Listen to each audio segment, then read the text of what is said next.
Hello! Welcome to my vlog. So, nagbabalik na nga ang inyong Beshahar, pero ibang era na ito.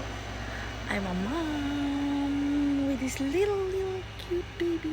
Ayan, bago pa magising ang aking baby, mag-vlog na tayo. Ang tagal ko nung gustong mag-vlog ulit. Pero wala naman akong time. Gagalaw pa lang ako. Ayan na, nagising na nga. O, paano pa ako kaka-vlog?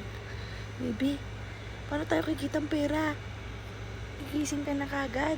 Gi-intro pa lang si mami. So, paano ba yan? Hindi talaga ako kaka-vlog nito. Ayan na, nagising na siya. So, kailangan ko na siyang kainin. Titi na yan. Papalitan na ng diaper. Oh my God. Baby later. Bablog muna si mami. Bablog muna mami. Mamaya ka na gumising. Alam nyo, ang sarap maging mami. Mahirap din maging mami. Masarap na mahirap.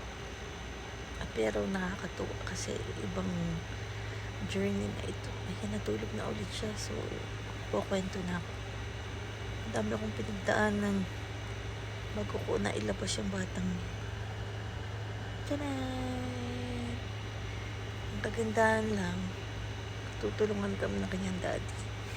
Ako on duty sa araw, siya naman ang duty sa gabi. Sa pag-aalaga kay baby, ngayon tulog siya. Ako naman nagbabantay kay baby.